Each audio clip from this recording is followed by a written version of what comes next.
Life is always better with the stripper. Like and subscribe. Point is, everybody has a method that works best for them. I'm not going to tell you the best way because it might not be the best for you. I'm going to keep it simple today by warming up the wire and then stripping it by hand. For that reason, we're not going to be directly comparing earnings per hour, but instead focus on the recovery percentage. After we've compared those, we'll types give the best return for the time spent. But first, we need to understand the pricing. Simply put, your scrapyard sets the price of wire based on the percentage of copper that can be recovered from it. This could vary by location, but in my yard, insulated copper wire number 1 is 70%. That means 70% of the total weight of the material will be pure copper. Number 2 is 50, number 3 is 30, and Christmas lights are number 4 because they're typically between 15 and 20% copper by weight. Cat 5 is 45%, so if your yard wants it separated, it's probably because they pay less than number 2 insulated.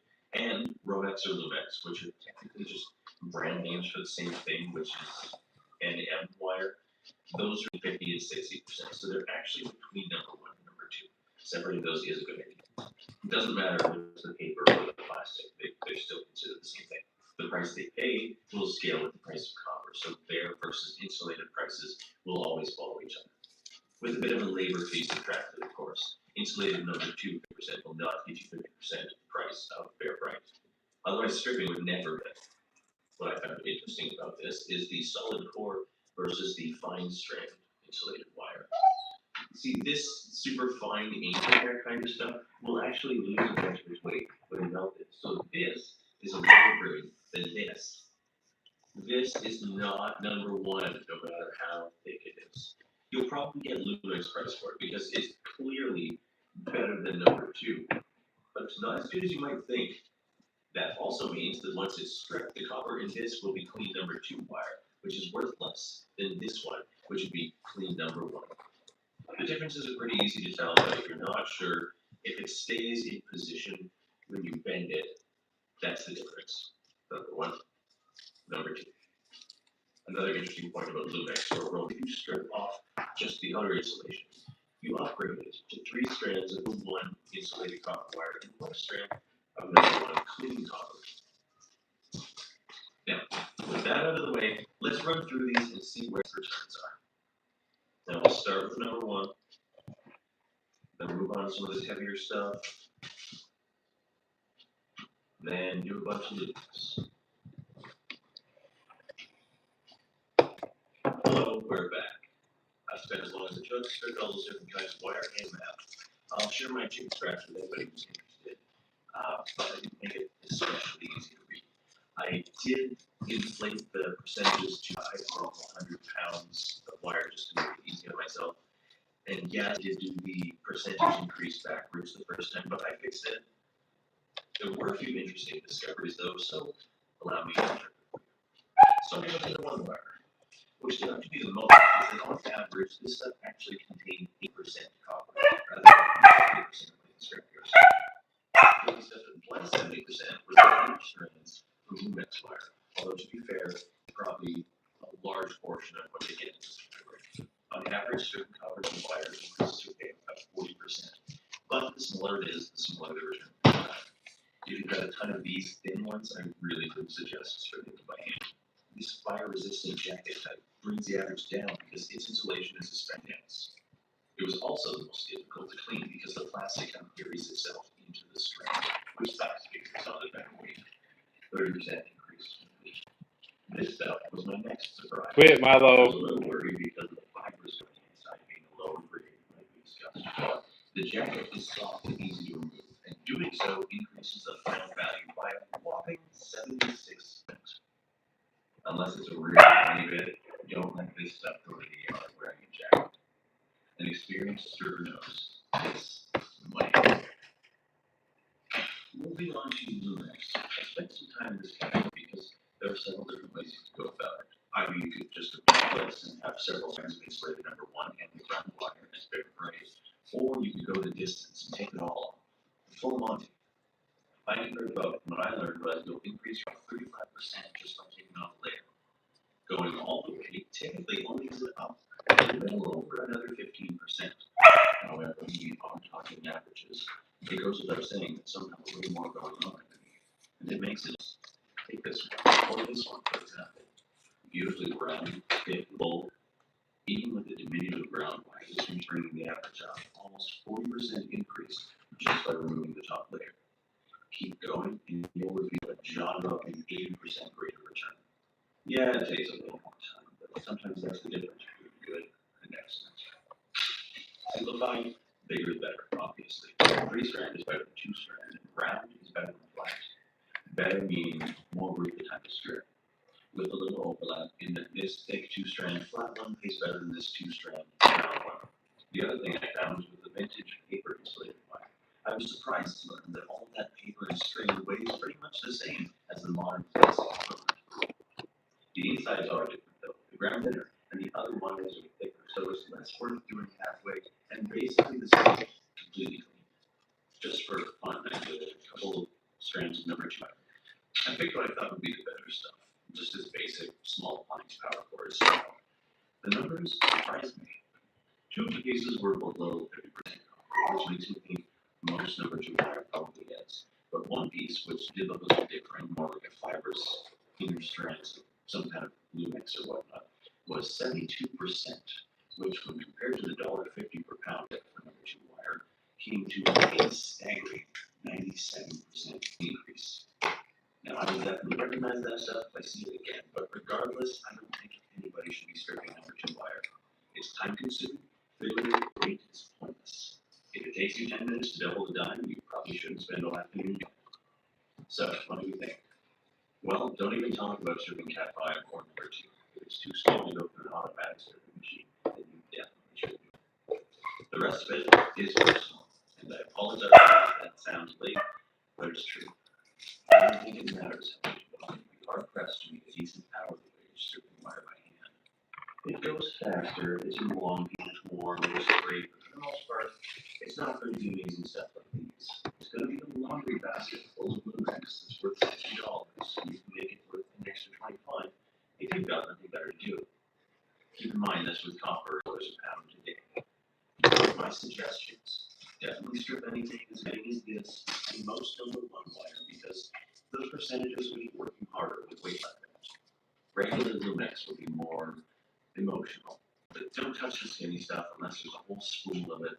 The mini ones just get the top layer inside them, which worth the time. As far as a tabletop stripper, well, if you can afford one, get one. There's literally no downside. But consider this. One bin full of Lumix I showed was 20 pounds. Properly packed right full would be 50 pounds. That's $85. You even have $40 by sale. So 6.5 laundry baskets of water pays for your stripper. One, not a good one. So your volume decides to be important. That's almost everything you need to know about stripping. The metal wrap DX cable is easy to pull the wires out of sometimes, so it's worth it, but not what it takes all day. Yes, I know cheap papers have a DX cable. It was just an example. And I don't know anything about that crazy weird stuff. Looks like a lot of effort for it to pay off to me. Share this video with these stripping enthusiasts in your life. I'm looking forward to the comments. Leave it better than you found it. Milo, sit down.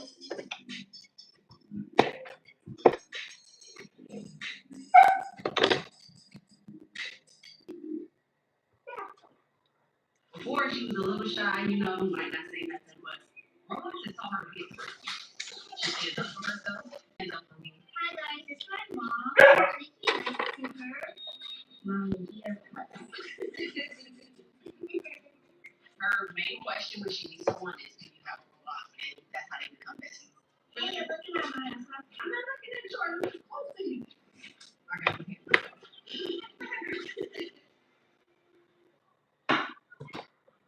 Chevy drivers and truck shows up the same thing. That's why Chevy's so Milo, stop. so they can build roads. You can always get Chevrolet together. That's right. This is the 2026 Nissan Frontier with a 310 horsepower V6 engine. Nissan, #1 in new vehicle quality. Skincare is self-care. Nivea Skin Firming Hydrating was formulated with coenzyme Q10 plus vitamin C for visibly firmer skin in as little as 7 days. Nivea is for skin.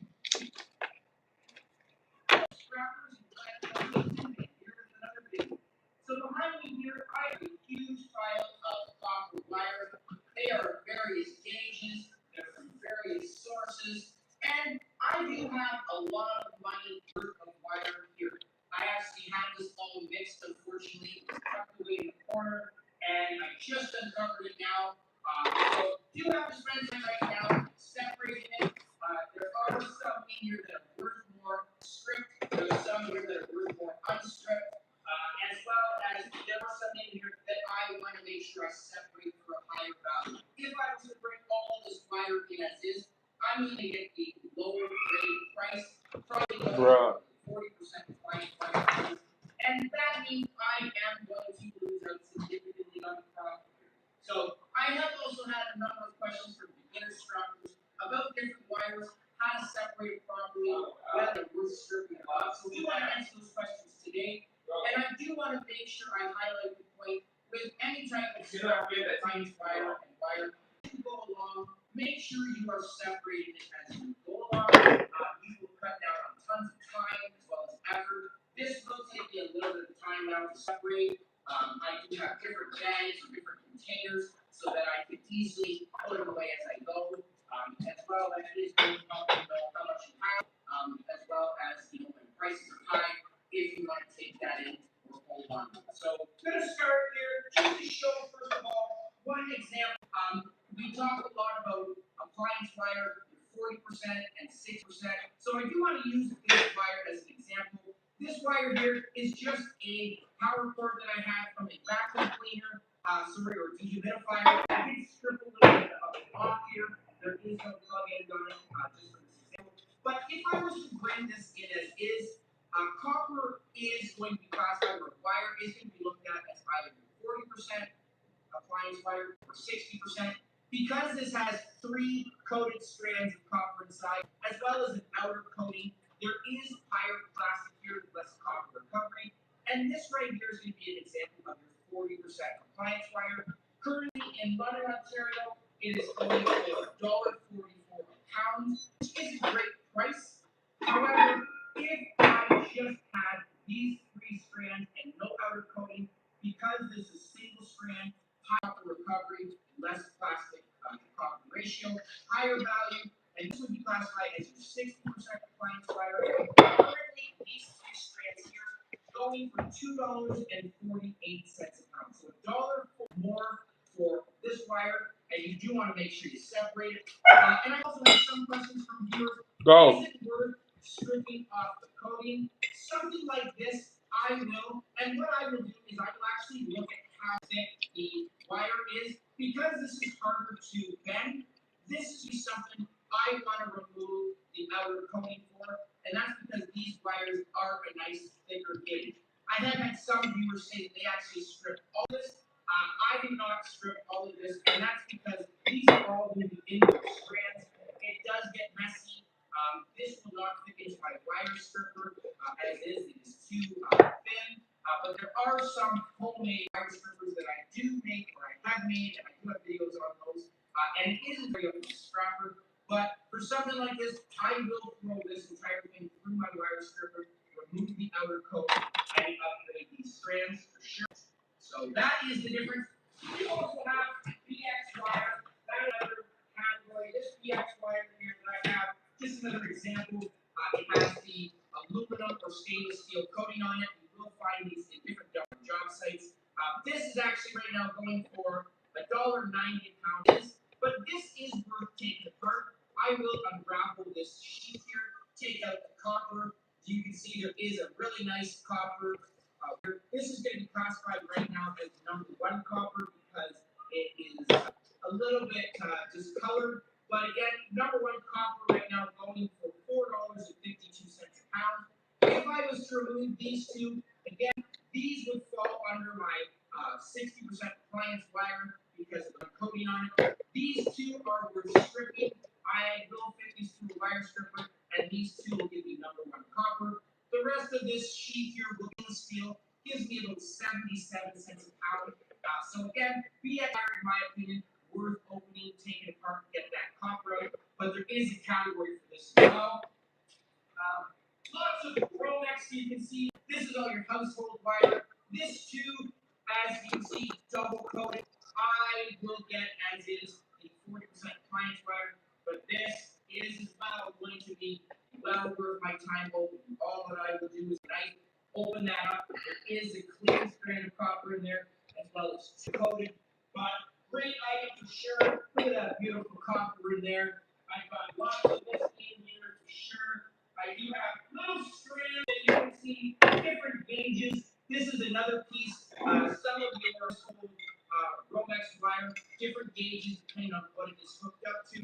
This one has 4 strands in it. This is probably to a dryer or a stove. But again, very easy. Cut that outer coating on. 3 really thick wires, 1 clean. And you can see these are this color. I do have a video on upgrading these with just a simple household vinegar soup, and I will include the link to that video in my description. But you do want to make sure that you strip all of your household wires.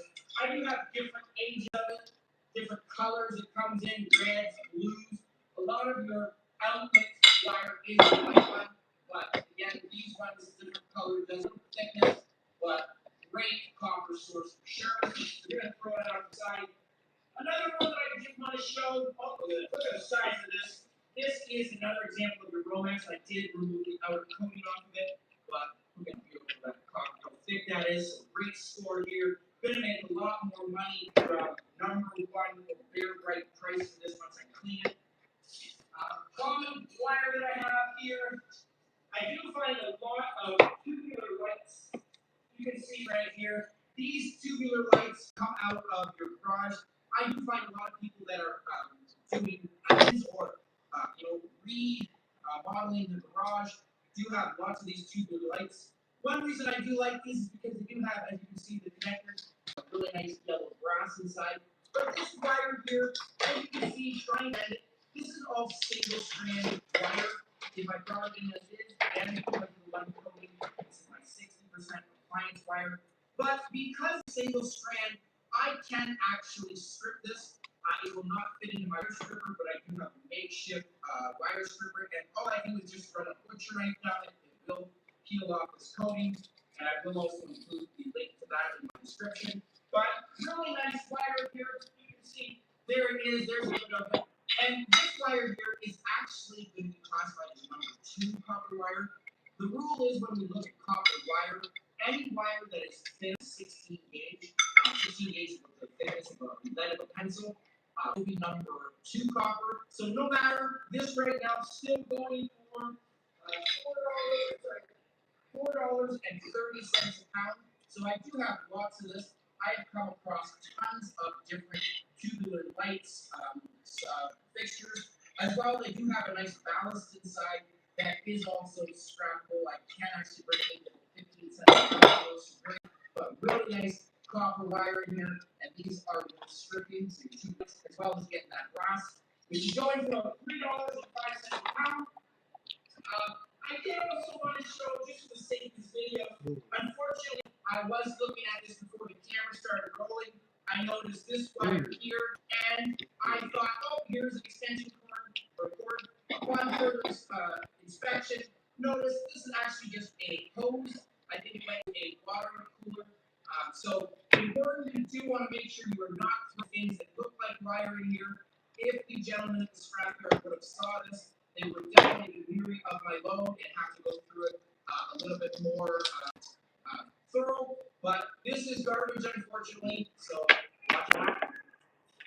I have one person asked me about these types of cords. This is your ADP cord that connect from your computer tower monitor.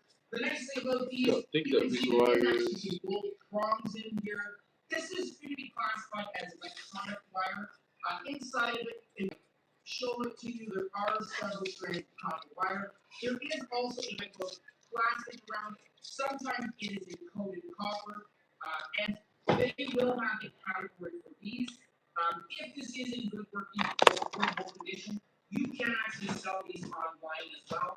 People looking for computer parts, power cords, different items like this. So my rule also stands: if something works, don't throw it out. You're gonna make more money selling it in good working condition. But again,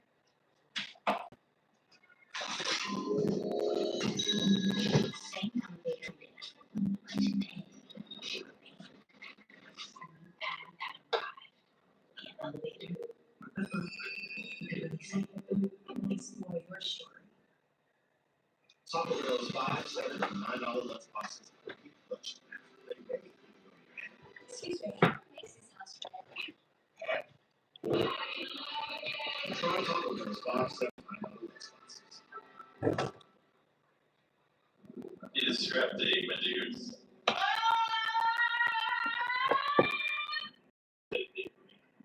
But this time, I think we do things a little differently. Because it was mentioned to me that while there's no shortage of scrap videos on YouTube, it might be fun to do a quick start, just the basics, how-to guide. For somebody who's looking at getting into it or isn't where to start. I know a lot of people who watch my channel already have plenty of experience scrapping, and if that's the case, well, this is not going to be anything you guys don't already know. But thanks for hanging out anyway. Let's do this thing. Now, in order to get started, you're going to need some tools. I would suggest a magnet or a wire cutter sometimes. I prefer these ones. They're a little bulky, and to be honest, tip snips like these are the wrong tool for the job. They are going to go dull if you use them with wire all day. But with their sharp so I still prefer. You also need a quality pair of grips. These ones are my personal pick. I know there's a ton of different ones on the market, but I like these because they've got a lot of grip, a really wide mouth which you need. They adjust quickly, and I didn't think I'd use them as often as I did, but when I lost my first pair, I replaced them immediately. I like these. And a multi-head screwdriver has a bigger minimum. As an upgrade, this is the way to go. Cordless saves you a lot of effort and time. And be sure to bring with the longest Phillips head you've got to maximize its usefulness. I had one and I lost it. Because it was so useful, I had it with me all the time.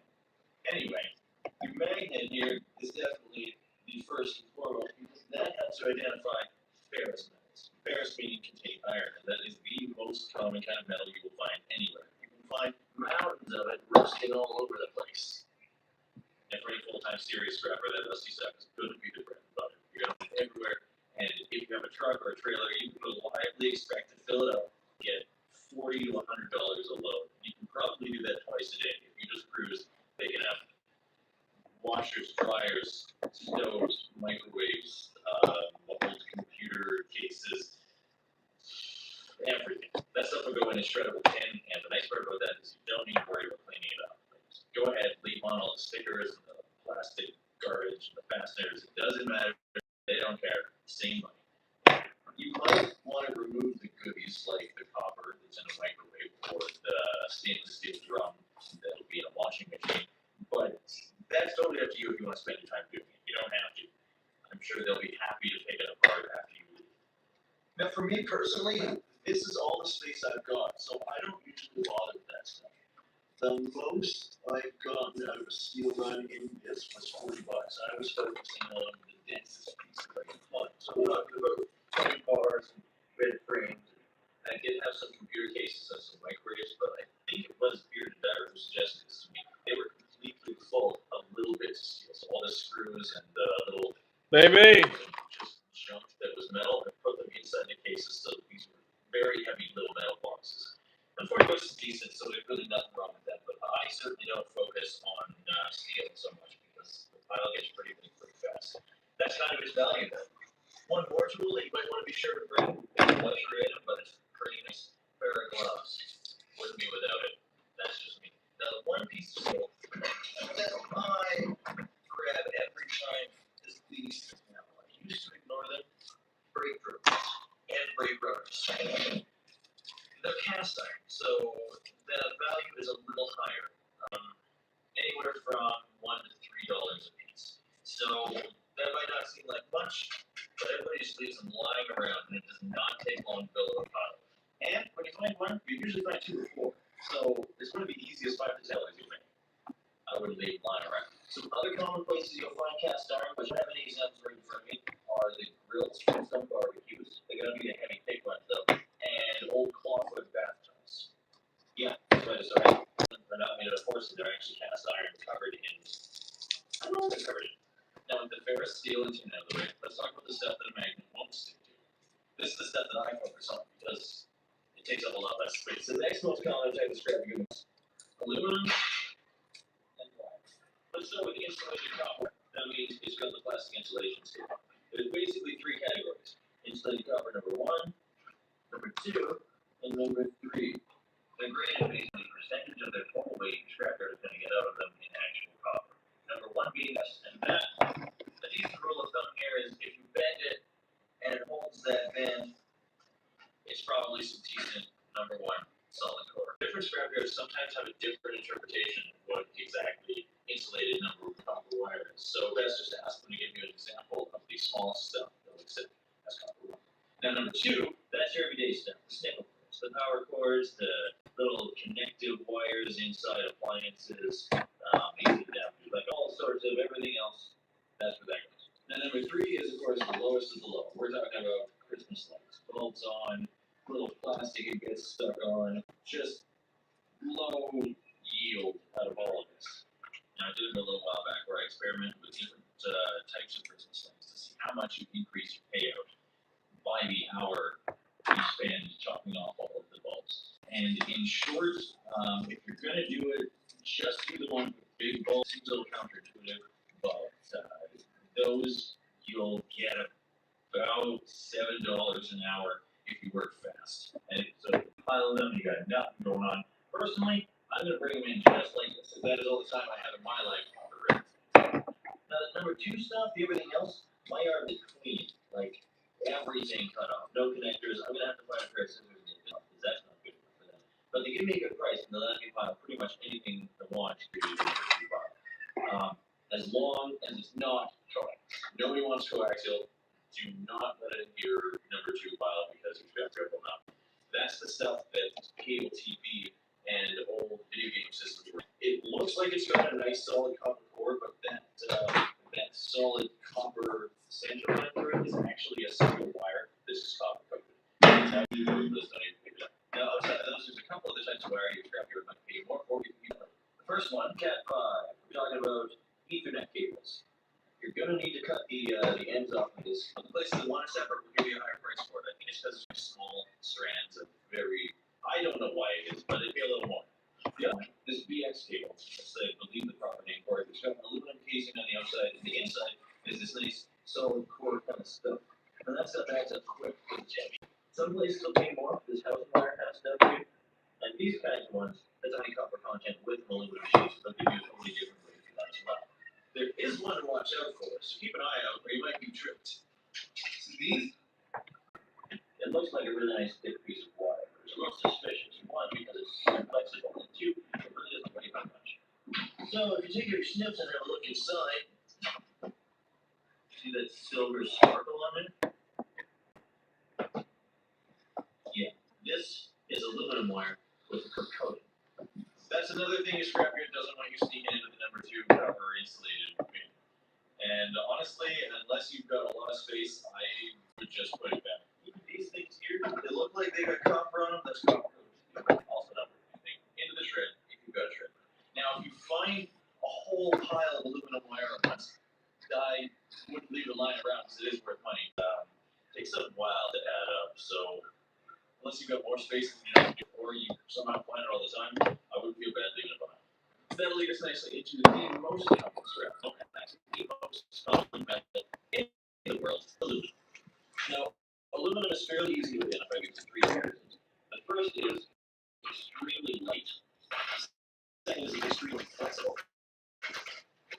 And the third is it's almost whitish silver color. There's a lot more kinds that you might think, but for scrapping, it's primarily grouped into 3 different categories. First one we see here is old aluminum. It's really thin. It's probably been hammered or milled flat somehow. It's used like siding, baking trays, and pans. Box pans are really helpful. doesn't weigh very much, so it does take kind of a while to add up. But fill it in, you probably have 10 or 20 bucks worth. Super fun. You'll find it all over the place. So it doesn't take as long as you might think. The next one, I'm really excited about aluminum extrusion.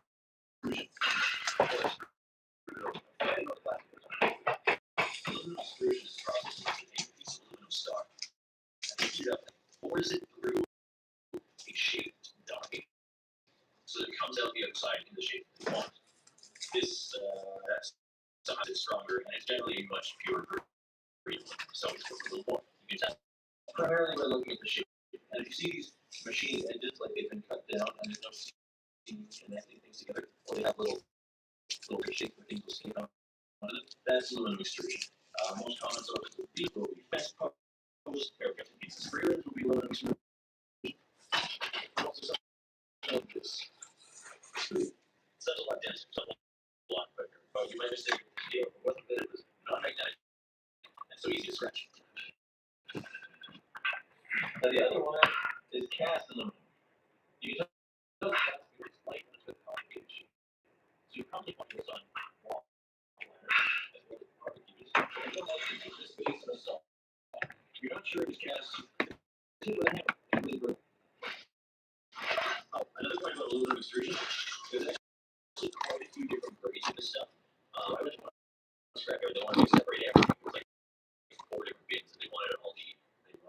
It took forever. I don't take aluminum anymore because I honestly don't have that stuff. I go home with this lets me do all of these extrusions with one bin with one price. There's one other kind of aluminum that's actually pretty cool one. Yes, aluminum. Please take a minute to appreciate